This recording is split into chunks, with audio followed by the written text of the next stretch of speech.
A paz do Senhor, meus irmãos. Não sobrou muita gente, não?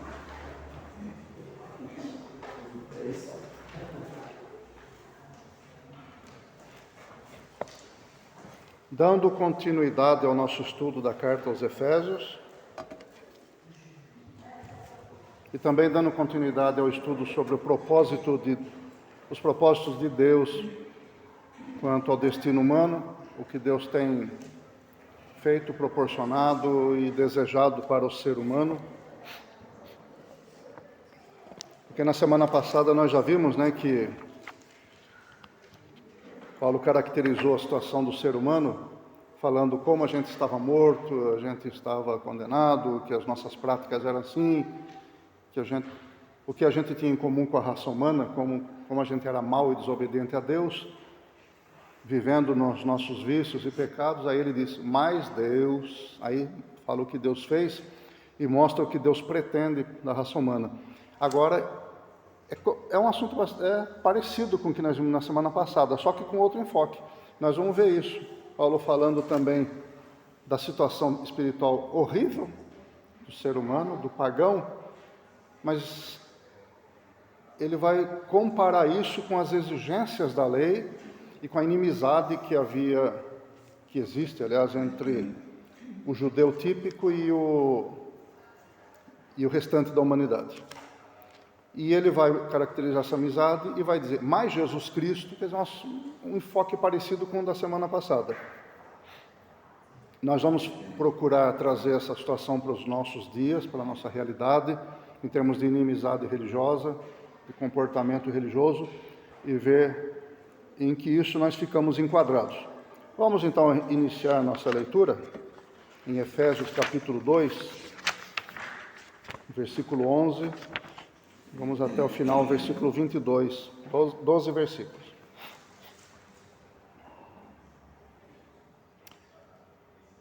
Se houver alguma coisa aqui na nossa leitura, nessa versão, que seja muito diferente do que está na sua versão, eu até acho bom que você diga, olha, aqui está muito diferente.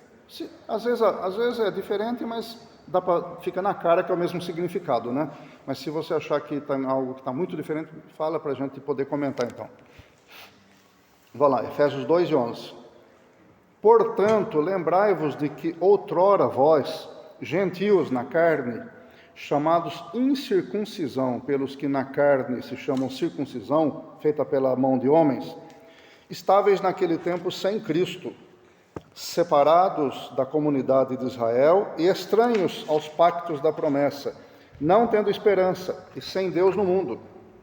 Mas agora, em Cristo Jesus, vós que antes estáveis longe, já pelo sangue de Cristo chegastes perto, porque Ele é a nossa paz, o qual de ambos os povos fez um, e derrubando a parede da separação que estava no meio, na sua carne desfez a inimizade, isto é, a lei dos mandamentos contidos em ordenanças, para criar em si mesmo dos dois um novo homem, e assim fazendo a paz.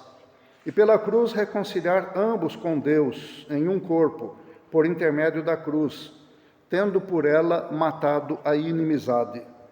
E vindo, ele evangelizou paz a vós que estáveis longe, e paz aos que estavam perto, porque por ele ambos temos acesso ao Pai em um mesmo Espírito.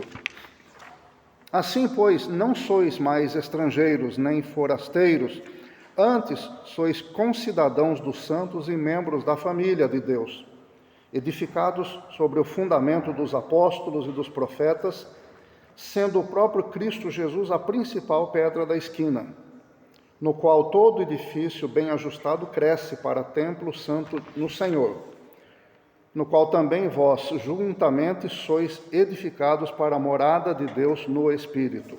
Até aqui, Assim, à primeira vista, é um trecho, 12 versículos, complexo até de se ler. Não é fácil. A gente, como leitura devocional, esse trecho e outros que os irmãos encontrarem na Bíblia, e perceberem que existem dificuldades no entendimento, na compreensão, na situação daquele trecho na sua vida, não desistam não, tá? enroscou naquele trecho bíblico que vocês estão lendo devocionalmente lá na sua casa, como esse aqui. É difícil mesmo. Li muitas vezes essa semana para poder, né, tirar alguma coisa daqui. Não desista, pare, peça misericórdia a Deus. Meu Deus, não estou entendendo nada. Leia de novo, leia rapidamente, leia assim rapidamente sem parar para pensar. Depois leia mais devagar, procurando os trechos interessantes e caia na realidade de que nunca você vai tirar da Bíblia tudo o que ela quer dizer. Você nunca vai tirar. Por que isso?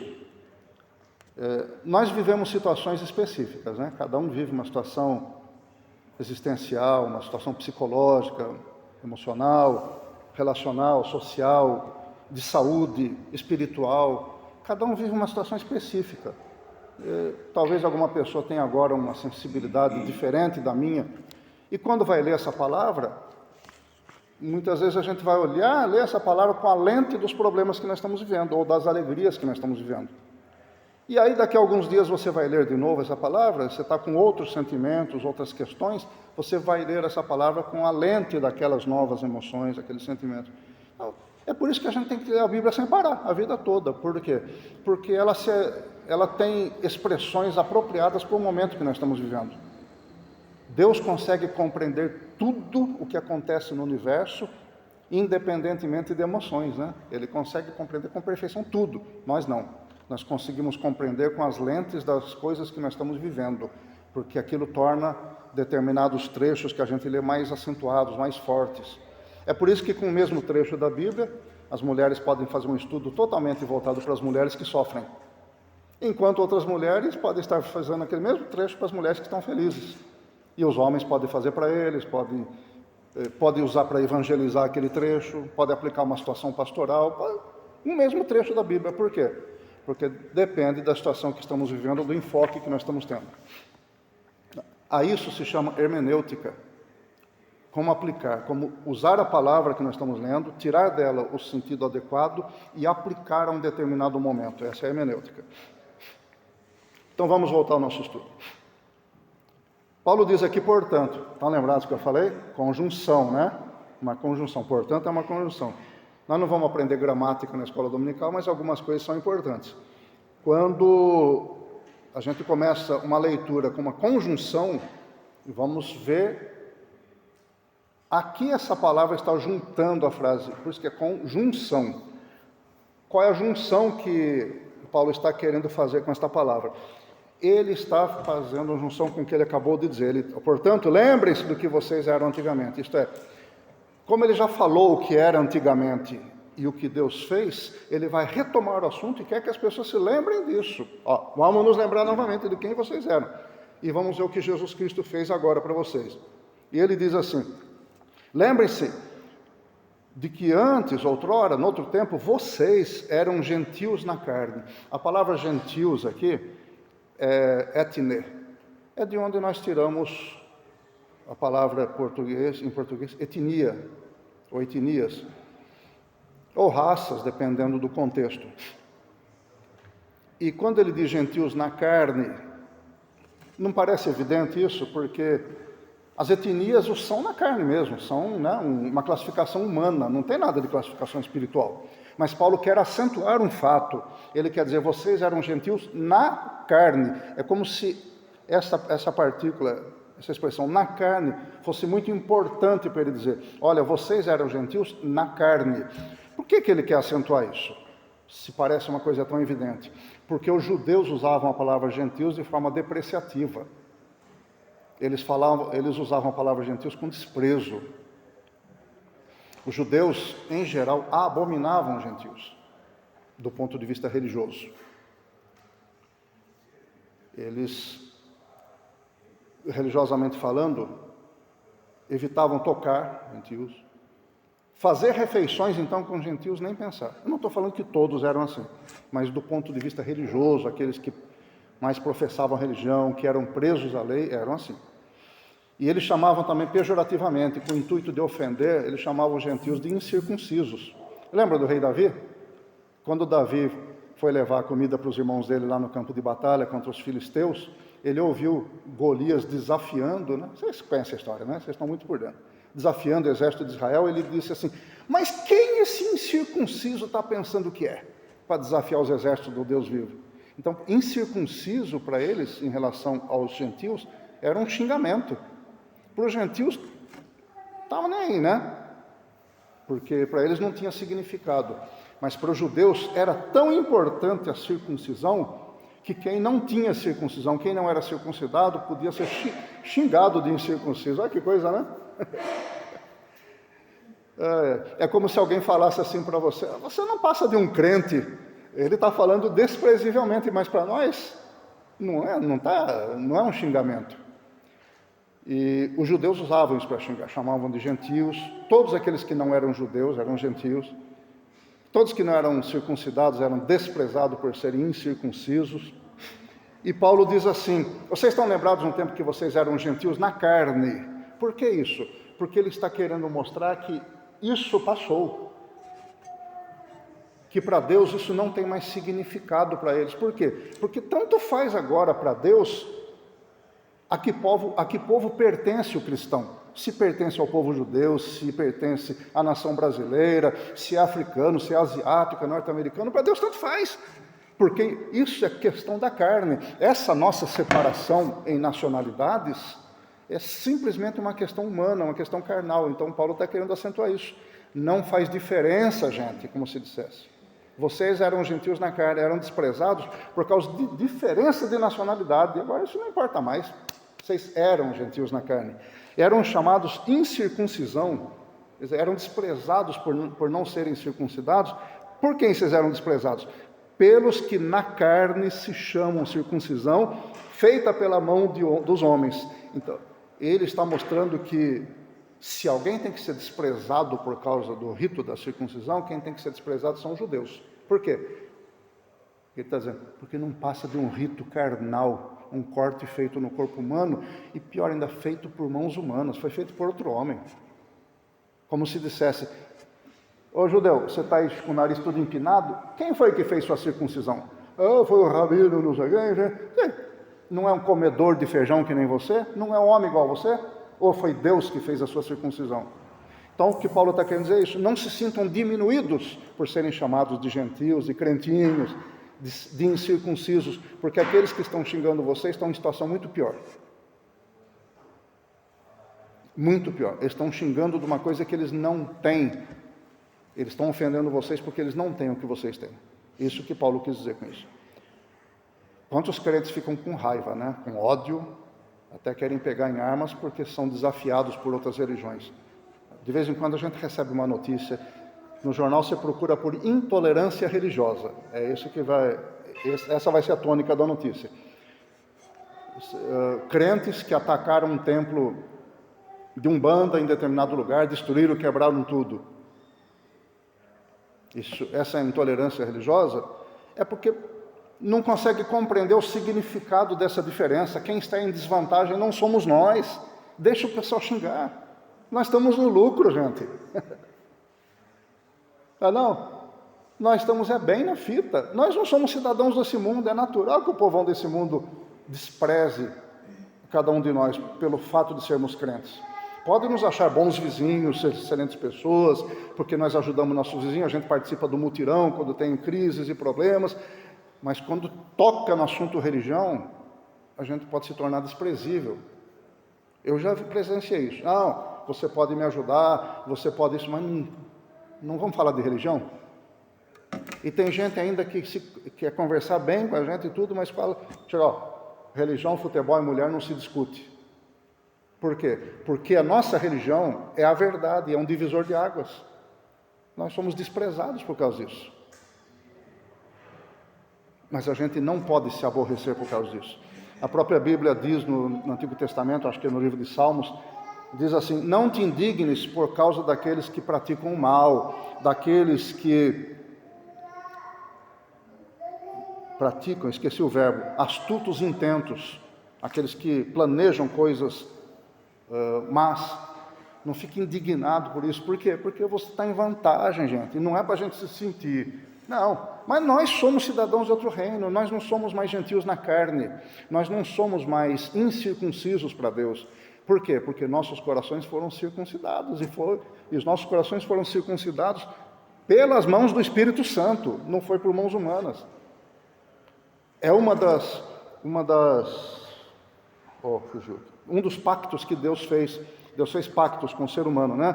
Pacto com Adão, com Noé, fez pacto com Abrão, depois fez o pacto do Sinai através de Moisés, depois fez o pacto com o rei Davi, e também Deus fez um pacto eterno, que ele anunciou através dos profetas, dizendo assim que haveria dias em que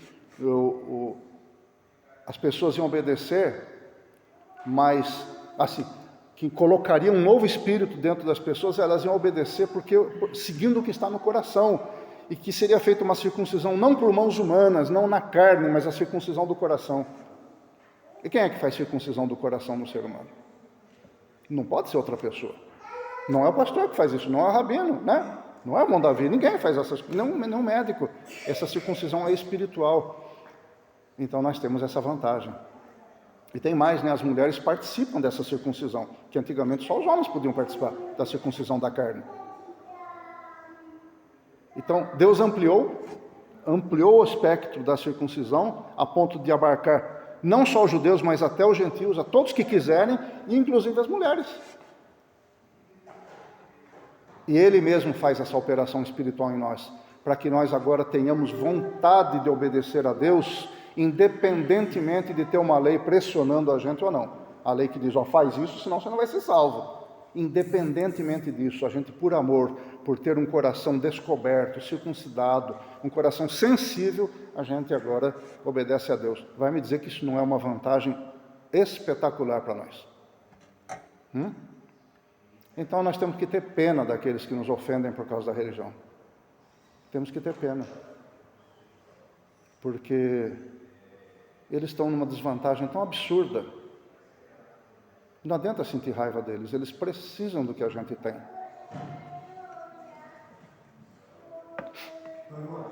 Oi? Muito bom, porque assim, o que o irmão disse nos faz assim, abrir a nossa visão. Porque normalmente quando alguém tenta usar esses termos pejorativos conosco mesmo, a gente fala da nossa realidade, na maioria das vezes a gente tem a tendência de não gostar, né? Na verdade, a gente se sente menosprezado. Quando chama de crente, então, quando chama de crentinho, eu fico bravo. Aí eu falo, ele me conhece para falar o que está falando, só que o inimigo, ele sabe realmente onde tocar. Eu imagino que isso acontecia com eles, porque eles estavam se voltando, mas conhecendo Jesus, colocando a sua vida, e aí os próprios judeus olhavam, mas você é um circunciso. Aí o cara ia falar assim, rapaz, eu não vou nada desse filho teu, porque você é folgado. Passar a mão na cara dele já. Entendeu? Então, assim, muito legal tocar nesse assunto dessa forma, para a gente abrir a nossa visão e não imaginar na hora que a pessoa está querendo nos cutucar realmente, e na verdade a gente está. E o inimigo codifica isso. Sim. Quando o indivíduo chama você de uma palavra e você se controla, mas você faz assim, o inimigo já codificou isso, fala, já tem um lugar para investir, já sei onde eu vou pegar esse indivíduo aí. E aí ele vai usar as pessoas que estiverem disponíveis, né? Que estiverem dispostas. Os judeus desprezavam tanto os gentios, que a palavra gentil não tem em si mesma nenhuma conotação de ruim ou boa. É simplesmente uma característica de nacionalidade. Mas os judeus transformaram em palavra ruim, pejorativa. Assim como gay, né? Gay em inglês é alegre. Inclusive eu li um livro de um escritor chamado Gay Talese. A palavra não tem nada de má em si mesmo, mas o que fizeram dela, hein? O arco-íris, o símbolo do poder de Deus repousando em relação à raça humana, sendo usado hoje pelos homossexuais como símbolo da homossexualidade. Então o ser humano tem uma capacidade de distorcer as coisas boas impressionante, né? Inclusive as amizades. Uma vez, no meu trabalho aqui no Radar em Pirassununga, eu tinha pouco tempo de convertido, eu falei para o irmão aliás, a respeito de um irmão, um incrédulo provocando, eu falei, não, eu amo em Cristo. Aí começou a chacota. Ama, hein? E vocês dois aí? O amor é uma coisa de Deus, uma coisa pura. Mas o ímpio tem capacidade de distorcer até as coisas ótimas. E nós temos que tomar cuidado para nós não entrarmos nesse ritmo, né? E o senhor? Que é isso? Por causa dessa chacota, o diabo tem até muitas vezes nos impedido de nos expressarmos melhor com as pessoas. Então. Por exemplo, antigamente, o pai e filho andava de mão dadas, hoje você anda de mão dada com seu filho, alguém debocha. Então, essa forma que o diabo tem usado essas expressões tem nos inibido de expressar o nosso pai com o outro. Infelizmente. O irmão falou, eu amo aquele indivíduo. Se falar que amou um outro irmão, não tem pressão de você homossexual. Ou se você sai abraçado com seu filho, eu tinha uma experiência um dia, eu fui beijar meu filho no rosto, você deixei meu filho atrás, eu vi que tinha um cara me olhando com uma vista. Quem é que pode, né? Uma coisa boa. Olhando assim, infelizmente. Algumas pessoas têm desinibido de expressar o sentimento que é tão maravilhoso dos outros. E vão reduzindo as nossas chances, né? Vão diminuindo. A gente tem que demonstrar a liberdade que Cristo nos deu. Ele está dizendo que a gente tem que demonstrar a liberdade que Cristo nos deu, mas isso com a cautela devida, né? Porque se o negócio for mal compreendido, pode prejudicar os esforços ainda, né? Então o que a gente acaba fazendo é pisando em ovos. Que triste, né? Esse mundo não tem mais saída não, né? Não tem mais escape não. Só está amadurecendo para o juízo mesmo. E a gente precisa resgatar o que puder enquanto há tempo. Os judeus então desprezavam, porque eles tinham o sinal do pacto que Deus fez com Abraão, que é a circuncisão. Eles tinham esse sinal. O resto era resto. Interessante que os outros povos podiam ser até parentes de Abraão, descendentes de Abraão. Mas não tinha o sinal da circuncisão, era resto. Porque Ismael, por exemplo, Ismael era filho de Abraão também. Né? Zinran, Joxã, Isbade, Suá, também eram filhos de Abraão. Mas os descendentes deles eram desprezados pelos judeus, porque não tinham o sinal do pacto de Abraão. E os judeus consideravam os gentios como cães. Para a gente hoje que todo mundo tem cãozinho em casa, tem até médico, psicólogo, até para cachorro, né, pastor? O pastor podia fazer uma pós-graduação, né? O senhor podia fazer uma pós-graduação em psicologia de cachorro, né, pastor? Não, mas hoje a gente não consegue compreender o significado de cães, porque para a gente hoje é um pet, né? Vamos dizer assim, é um animal de estimação, até dorme com algumas pessoas. Mas para os judeus, não. O cão era aquele que vivia na rua, era vira-lata, que causava problema, que mordia, que virava lixo, que muitas vezes em matilha atacavam até pessoas quando tinham muita fome para comer. Esses eram cães. Animais que faziam sexo abertamente na rua, aquela baixaria toda. Se hoje é feio, imagina 2000 anos atrás.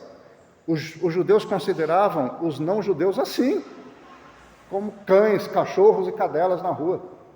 Olha só o sentimento que eles tinham.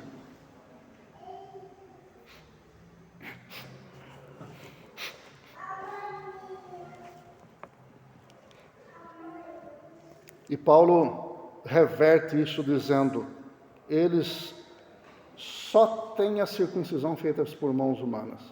Eles não têm o que nós temos. Então a gente tem que pensar com pena deles. Paulo já tinha dito aos Gálatas, que nós estudamos anteriormente, em Cristo Jesus, nem a circuncisão, nem a incircuncisão tem valor algum. Mas a fé, sim, que atua pelo amor. Então, nós temos fé no Senhor Jesus Cristo, confiarmos nele, sermos fiéis a Ele e deixarmos esta fé atuar através de nós pelo amor, aí sim, nós estamos demonstrando que somos circuncidados pelo Espírito do Senhor nos nossos corações. E prosseguindo, versículo 12, Paulo continua dizendo ainda para se lembrar que estáveis naquele tempo sem Cristo. Cristo aqui é uma palavra que para a gente é comum, mas naquela época não era tão comum. Ela tinha um significado muito mais profundo do que agora. Por quê? Porque Cristo hoje para a gente parece só um nome de Jesus, o sobrenome dele, Jesus Cristo. Naquela época não, Cristo, em grego é a tradução de Messias.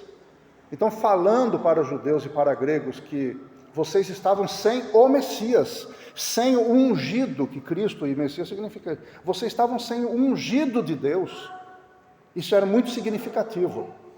Era muito mais significativo do que simplesmente o que nós lemos agora. Olha, naquele tempo vocês estavam sem o ungido de Deus. Aí então a pessoa aí o cara, quando ouve isso, cai em si e fala: olha que diferença a minha vida. Eu não tinha nada a ver com aquele que Deus enviou para salvar a humanidade, agora eu tenho. Era muito mais forte e expressivo do que agora. Vocês estavam separados da comunidade de Israel e estranhos aos pactos das promessas. O que Paulo quer dizer com isso é que Israel tinha as promessas de Deus. Não foi?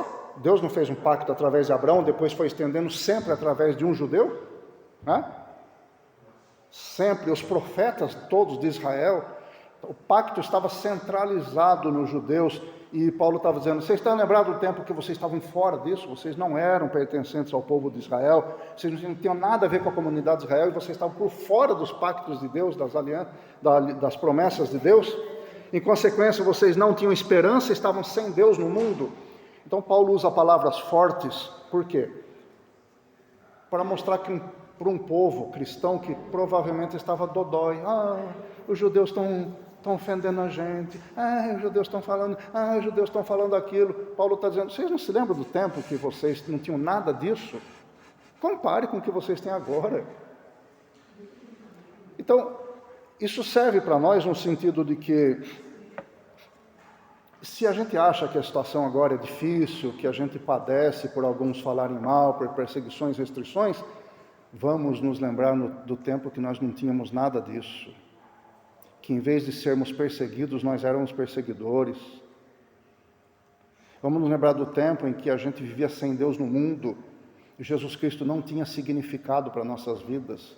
A gente não estava fazendo nem ideia do que Israel, Israel, aquele homem que mora ali naquela outra rua ali, a gente nem sabia que era Israel, que era pacto de Deus. Vamos nos lembrar desse tempo e falar: é mesmo, hein? Que diferença, de onde Deus me tirou e onde Deus me colocou. Israel tem muitos privilégios, mas não está aproveitando. É isso que Paulo está dizendo. Israel tem o privilégio de ter os pactos que Deus deu a Abraão e através de todos os judeus, e de onde veio o Senhor Jesus Cristo. Ele nasceu no meio de Israel. Olha a lei de Moisés, essa beleza toda, que povo nenhum tem isso. Todos esses mandamentos, toda essa beleza, toda essa direção de Deus. Israel tem tudo isso, mas não sabe usar. Então, lembre do tempo que vocês não tinham nada disso, vocês estavam piores ainda do que os judeus, mas agora vocês foram incluídos na promessa de Deus. Agora vocês têm Cristo, agora vocês são herdeiros da promessa, e agora vocês andam com Deus no mundo, não é mais sem Deus.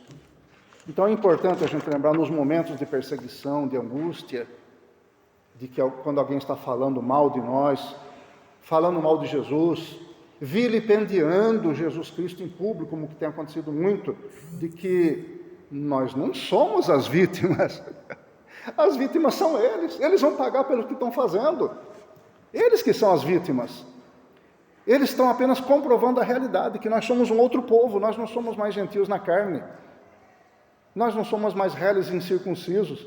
Lembre-se da sua posição, meu irmão, minha irmã, lembre-se disso, quando for ofendido, debochado. Eu sei que é difícil aguentar. Claro, somos seres humanos, temos emoções, não é fácil aguentar, mas lembre-se do privilégio, porque quanto mais falam mal de você, quanto mais falam mal da igreja, quanto mais falam mal e prejudicam o nome do Senhor Jesus Cristo, tanto mais eles estão se condenando e estão mostrando a realidade em que vivemos, que nós somos um outro povo, chamados por Deus para ser outro povo. Essa é a nossa realidade. Não vamos olhar só pelo lado negativo, vamos olhar principalmente, quase que totalmente pelo lado positivo. Por que quase que totalmente? Porque esse pedacinho que sobrar do olhar negativo serve para nós analisarmos a situação e pensarmos a miséria que essas pessoas estão envolvidas. Quando quiserem xingar Jesus Cristo na sua cara, como eu ouvi, e eu não tenho coragem de falar para mais ninguém, nunca consegui falar para alguém o que eu ouvi de um ateu.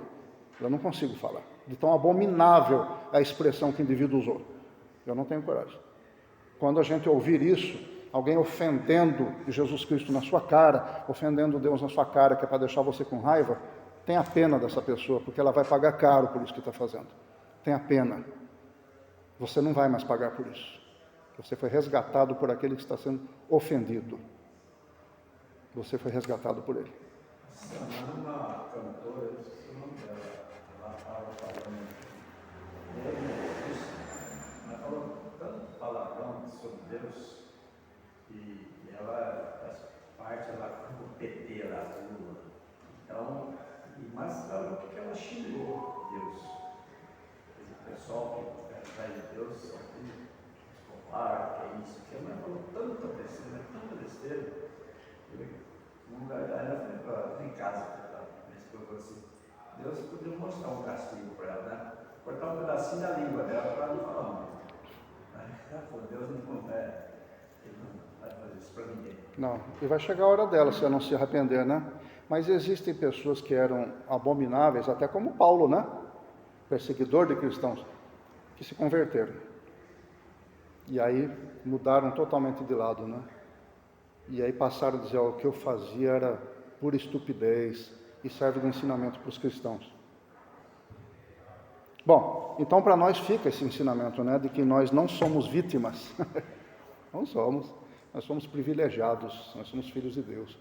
Nós temos o Espírito Santo que nos dá capacidade para aguentar tudo isso, resistir a tudo isso, ficar de pé, ficar firme, olhar para a glória do Senhor e falar, Senhor, isso vai passar. Eu tenho certeza. O Senhor preparou um lugar para mim, isso vai passar. Tem misericórdia dessas pessoas. Versículo 13. Mas agora, olha só, então vocês se lembram de tudo isso que vocês eram? Porque agora, em Cristo Jesus, vós que antes estáveis longe, já pelo sangue de Cristo chegastes perto. Paulo falando aqui pelo sangue de Cristo, eu acredito que ele quis dar duas beliscadas ali, em dois públicos diferentes. Primeiro nos judeus. Por quê? Porque os judeus acreditavam que pelo sangue dos animais oferecidos em sacrifício no templo, eles recebiam a expiação dos pecados. E Paulo que está dizendo que pelo sangue de Jesus Cristo, os gentios chegaram perto. Não foi pelo sangue de animais. E também ele está dando uma cutucada nos gnósticos. Por quê? Porque os gnósticos, como eu já falei, diziam que Jesus era apenas um aion, como um anjo, né? Que veio, não tinha forma humana. Ele assumiu um corpo, mas antes de ir para a cruz, ele abandonou o corpo. Quem morreu na cruz foi só um homem, não foi o Messias. Eles diziam. E Paulo está dizendo aqui, pelo sangue de Jesus Cristo, os gentios se aproximaram de Deus. Então não podia ser apenas um aion, uma visão, uma miragem. É alguém que tinha sangue mesmo. Então ele dá uma cutucada em dois públicos diferentes aqui. Andando, versículo 14 diz, porque ele, Jesus, é a nossa paz, o qual de ambos os povos fez um. E por que ele é a nossa paz? O que ele diz aqui? Porque agora, aqueles que servem a Jesus Cristo no meio daquele povo que era nosso inimigo, são nossos irmãos, são a mesma família.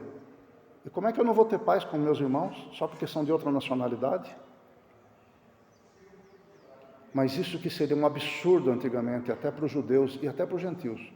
Era um absurdo sequer pensar que poderia juntar judeus e gentios num pacote só. E seriam amigos, seriam a mesma família. Paulo está dizendo, Jesus tornou isso possível pelo sangue dele. Vai dizer que esse sangue não é poderoso e eficaz demais? É ou não é? Jesus conseguiu reunir os que creem dentre os judeus com os gentios, fazer a paz entre dois povos que eram religiosamente inimigos viscerais. Jesus uniu. Olha que coisa espetacular! Se é possível eu ter paz com aquele que era meu inimigo, que me desprezava, e chamá-lo de irmão e abraçar, por que ainda eu desprezo crentes de outras religiões, né? Como eu já falei para vocês, né? Uma mulher que entregou um disco para mim, entregou um livreto, sabendo que eu sou cristão. Aí quando eu fui ver, aquilo lá é de pessoas que adoram o sétimo dia, sabe? A literatura deles diz que nós somos filhos da Babilônia, da grande prostituta, porque nós não guardamos o sábado. Meu Deus! Era só conversar comigo e dizer, você não quer guardar o sábado, mas eu quero guardar o sábado. Eu, guarda, minha irmã, guarde seu sábado, faça seu jejum, deixa suas panelas sujas na pia, mas não me despreze, porque sou seu irmão. Eu fui comprado pelo sangue de Jesus como você. Mas só por causa de uma pequena diferença como essa, ela não quer ter paz. E às vezes a gente também coloca essas pedrinhas no caminho. A gente não pode fazer isso, tá? Existem pessoas que consideram, já falamos aqui, membros da Igreja Batista como sendo desprezíveis diante de Deus porque usam brincos, porque corta o cabelo, né? Não, porque anda de bermuda, porque vai à praia, porque gosta de um futebol. Meu Deus! Vamos tratar desse assunto, irmãos? Vamos conversar? Vamos chegar a um acordo? Vamos tratar disso biblicamente, teologicamente? Vamos conversar como irmãos para ver se a gente evita ter inimizade entre nós por causa de bobagens como essa? Vamos, então vamos. Mas não um desprezar o outro e colocar um muro no meio. Por quê? Porque o sangue de Jesus foi derramado para fazer a paz entre aqueles que dizem que são parte da família de Deus, que são filhos de Deus. Não pode existir filhos de um lado do muro e filhos do outro lado do muro que não se conversam, que não se amam. Não pode existir isso. Muitos anos atrás, aqui a cidade de Jardim, não sei se todo mundo chegou a ver, tinha um muro separado. Cidade de Jardim, É o muro da vergonha? Foi separado e não deixava ninguém passar para lá, não. Aqui é um pessoal, aqui é outro. Agora isso eu imagino. Pessoal de outro lado. Então, houve muita briga, né? Aí até que os que foram não tiraram, né? Só tinha uma entrada do lado só e não deixava ninguém. Era separação mesmo. Não entendi. Lembra que uma vez a gente estava na presbiteriana e a mensagem, aí você tocou no assunto, nesse mesmo tema. Até parece que eu vou estar no céu, do lado de alguém que é da Assembleia.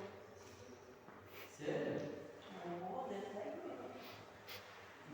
Aqui eu nunca fui discriminado por isso, dou glória a Deus por isso. Nunca fui discriminado, mas eu fui em outra denominação, porque eu disse, falaram, você era pentecostal. Eu falei, não era pentecostal, eu sou pentecostal. Eu me congrego aqui, mas eu sou pentecostal. Eu nunca fui desprezado pelos irmãos por causa disso, mas eu já fui em outro lugar. Eu penso que não, procurei nunca escandalizar os irmãos, nem fazer nada diferente que os irmãos ficassem aborrecidos. Procurei fazer isso. E os irmãos sempre me receberam como irmão, não foi? Sempre me receberam. Mas não é assim em todo lugar, como ela está falando.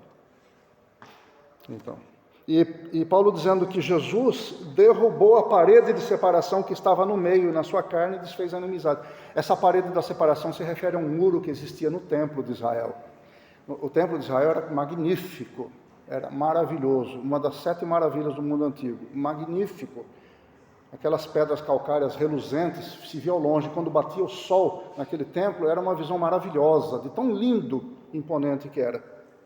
Mas eles faziam separação dentro do templo do Senhor, porque foi construído dentro lá do templo um muro em que os gentios não podiam passar. Dentro daquele muro, para dentro, para o centro do templo, só os judeus podiam ficar. Os gentios tinham que ficar do lado de fora. Os gentios que iam para adorar Deus. Os gentios que se converteram ao judaísmo e que queriam adorar a Deus não podiam adorar como os judeus adoravam, porque tinha um muro de separação. E um historiador fala de uma pedra que foi encontrada no ano 1871, dizendo, a pedra do templo, dizendo o seguinte: nenhum homem de outra raça deve avançar para além da separação e do muro que cerca o santuário. E qualquer indivíduo ali dentro apanhado só poderá culpar a si mesmo em face da pena de morte que lhe será imposta como consequência. Engraçado, irmão, a gente encontraria a oração de Salomão, né? Quando fez o templo, em uma das suas orações, ele disse que até os estrangeiros, por entrassem ali para adorar o Senhor, fossem perdoados seus pecados. Então, quem está fazendo isso aqui são os homens, né? Em face de religiões. Paulo, Atos capítulo 21, se não me engano, foi visto andando pela cidade de Jerusalém com um gentil convertido. Esse gentil se chamava Trófimo, se não me engano. E quando Paulo foi para o templo, pensaram que Paulo tinha levado para o templo, para dentro da parte dos judeus, um tal de Trófimo, que era grego, né? Ele era de Éfeso, inclusive. E foi um bafafá que quase Paulo foi morto. Ele não levou o Trófimo lá para dentro. Mas como viram ele andando com o Trófimo pela rua, pensaram que ele tinha levado. Estavam vigiando a vida do outro para ver se ia levar um adorador de Deus para a casa do Senhor, num lugar onde ele não podia entrar. Olha que coisa, o que a religião faz? Só que ele não tinha levado, mas a confusão foi tão grande que o governador da região foi lá com uma escolta militar para poder dar segurança para Paulo e tirar Paulo dali. E a Bíblia diz que mais de 40 judeus fizeram um juramento dizendo: nós não vamos comer nada enquanto a gente não matar Paulo. Você vê como é que a religião é uma coisa séria, né? E Jesus desfez isso. E desfez de duas maneiras. Primeiro, ele desfez a barreira espiritual. Acabou. Deus recebe todos os povos misturados, todos que creem nele. E ele desfez também quando no ano 70 o templo de Jerusalém foi totalmente destruído. Ele não falou? Na verdade eu digo que aqui não ficará pedra sobre pedra que não seja derribada. E ele derrubou o muro da separação. Do templo também. No versículo 15, Paulo fala que estas coisas estão relacionadas aos mandamentos que consistem ou estão contidos em ordenanças para criar em si mesmo dos dois um novo homem, assim fazendo a paz. Aqui, esses mandamentos contidos em ordenanças dizem respeito a como o judeu encarava a lei. A lei para eles era salvadora, e a lei nunca teve o propósito de salvar. Nós já vimos isso, né? A lei tinha o propósito de condenar a pessoa, e a pessoa saber disso. Por quê? Não, eu vou obedecer a lei de Deus todinha para eu poder ser salvo. Porque a lei diz isso, né? Quem fizer estas coisas, cumprir esses mandamentos, por ele será salvo. Mas a pessoa tinha que tentar e falar: pequei. Aí tenta, pequei. E fala: eu não consigo. Então a lei servia para mostrar para a pessoa que ela não tinha capacidade de, pela própria obediência, salvar a própria alma. Então a lei não era salvadora, a lei era condenadora. Tanto é que Paulo diz que a lei é o ministério da morte. Nós já estudamos isso em outros livros. É o ministério da morte. Por quê? Porque pela tentativa de obediência à lei de Deus, confiando em si mesmo, tudo que a pessoa consegue é morrer espiritualmente e não ser salvo. É preciso pedir misericórdia. Já estudamos também. Então, Jesus desfez isso. Ninguém mais tem necessidade. Ele cumpriu a lei. E agora o meio da salvação é fé em Jesus Cristo que cumpriu a lei. Por isso que ele está dizendo aqui que ele desfez isso, essas ordenanças. E em si mesmo, pelo fato dele ser cumpridor da lei, ele reúne judeus e gentios e forma um povo só nele, como cabeça desse povo.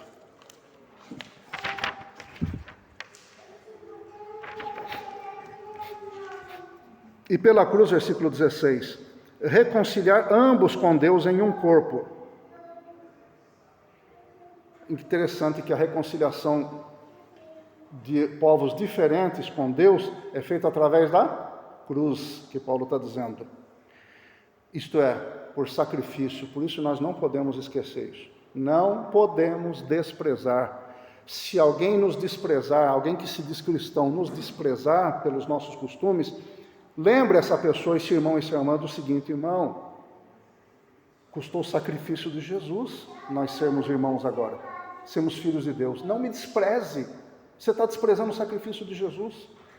Você está desprezando o que ele fez na cruz. É muito grave isso. É muito sério.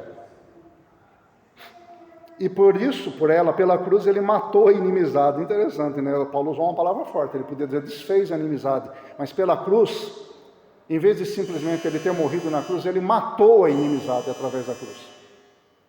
Ele usou uma palavra forte que é para poder fazer a pessoa levar um choque e falar: puxa vida, essa inimizade era coisa tão séria que Jesus matou, deu fim, aniquilou. Usou uma palavra forte, né? E vindo, ele evangelizou paz, quer dizer, ele anunciou boas novas de paz a vocês que estavam longe e paz aos que estavam perto. Quem estava longe? Os gentios, longe dos pactos. E quem estava perto? Os judeus, que conheciam a lei de Deus.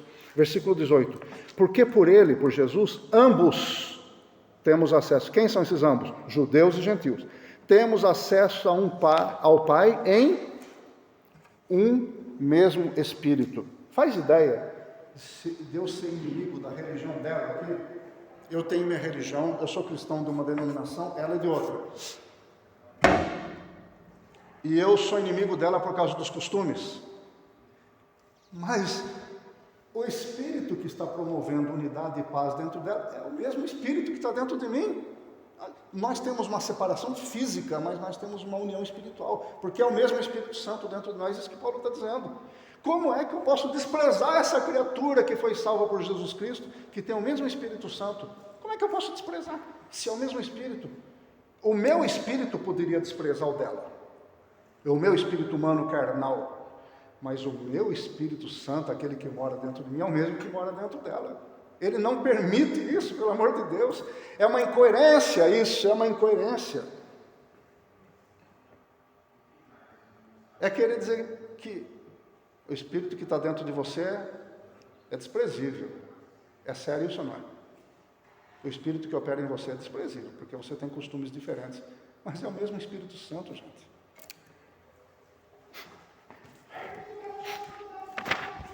XIX.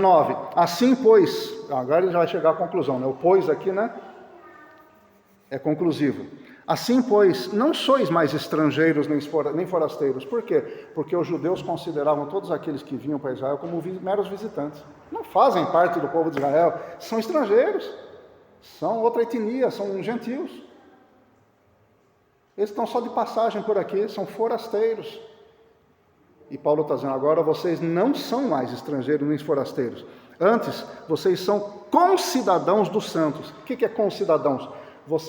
A palavra cidadão que faz parte de uma cidade, né? Concidadãos é que faz parte da mesma cidade daquele povo que você está considerando.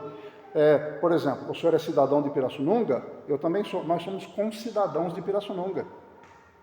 Porque nós somos cidadãos do mesmo local. E Paulo está dizendo, vocês são cidadãos da mesma pátria que esses que estão falando bobagem. Que coisa. Vão para o mesmo céu, gente. Não vai ter muro separando denominação religiosa, costumes. Somos cidadãos da mesma cidade e membros da família de Deus. Agora, para a gente é muito comum isso, falar, nós somos a mesma família, nós somos irmãos, nós somos família de Deus. É muito comum isso. Está até desgastada a expressão. Mas naquela época se tinha peso, porque a entidade familiar naquela época era uma coisa muito séria, muito mais do que agora, era uma coisa definitiva.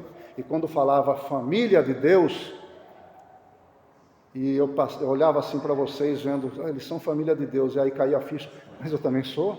Nossa, eles são meus irmãos, Deus é pai deles, é meu pai também. Então era muito forte para eles isso. E tem que ser para nós também. Olhar para outras pessoas, não importa o que ela está vestindo, não importa o tipo de Bíblia que ela usa, o tipo de roupa que ela usa, os costumes que ela pratica, a denominação, o título da igreja dele, é da mesma família? É meu irmão. Comprado com o mesmo sangue. É o mesmo pai. Nós vamos lá procurar a face do mesmo pai no céu. Olhar para o mesmo pai, não é pai diferente. Isso Paulo está querendo dizer para nós. Parece que eu estou martelando na mesma coisa, mas são 12 versículos do mesmo assunto, né? E o versículo 20 diz, edificado sobre o fundamento dos apóstolos e profetas, quer dizer, esse fundamento é a verdade que foi anunciada, né? O que eles anunciaram, a palavra de Deus revelada através deles é o fundamento da nossa fé, vamos dizer dessa maneira. Sendo o próprio Cristo Jesus a principal pedra da esquina, aquele que suporta e que dá características ao restante da construção. É a partir de Jesus Cristo que a construção da igreja é definida. Assim como o alicerce de uma casa, né? Não é a partir do alicerce que se define uma casa? Ou a gente faz um alicercezinho assim por uma casa simples, leve, e depois fala, eu construí um prédio de 5 andares em cima dele. É assim que faz? Vai desmoronar rapidinho, né? Não. Jesus Cristo é quem define o que será construído em cima dele. É isso que Paulo quer nos dizer. 21, no qual, quer dizer, em Jesus, todo edifício bem ajustado, tijolinho encaixado com tijolinho. Quem são esses tijolinhos? Nós. Bem ajustado, cresce para templo santo no Senhor. Santo aqui é Hagion. Santo no Senhor, Hagion e Curion. Hagion e Curion, santo é separado. Algumas traduções devem até dizer dedicado ao Senhor, porque traz esse significado. O que significa isso? Que esta comunidade aqui, família de Deus, comunidade santa do Senhor, é dedicada ao Senhor. Mas só nós aqui da Segunda Igreja Batista? Não, ele está falando da Igreja Universal, não é a Igreja Universal do Reino de Deus. Está falando da igreja de todas as denominações, não é especificamente ela, de todas as denominações, de todos os crentes, até os que são sem denominação, que estão esparramados na face da terra. Família de Deus, povo santo, concidadãos do céu, dedicados ao Senhor, todos nós. Então ele é dedicado ao Senhor assim como eu sou, como ela é, como ele é. E como aquele crente de outra igreja também é. Fomos dedicados a Deus pelo sangue de Jesus Cristo. Finalizando o versículo 22. No qual, em Jesus, também vós juntamente sois edificados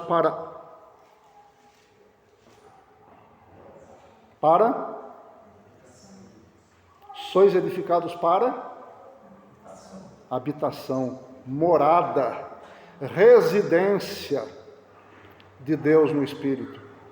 Só isso aqui, só esse versículo já deveria ser o suficiente para dizer: eu vou ficar mais colado nos meus irmãos a partir de agora. Porque o fato de eu e meus irmãos termos comunhão, nós formamos um prédio, um edifício em que o Deus Altíssimo vem morar. É demais isso, não é não? Por isso que Jesus declarou, eu já repeti tantas vezes, ele falou, está escrito lá no livro de João: se alguém me ama, guardará a minha palavra, e meu Pai o amará, e nós viremos para ele e faremos nele morada. Jesus prometeu e está cumprindo isso.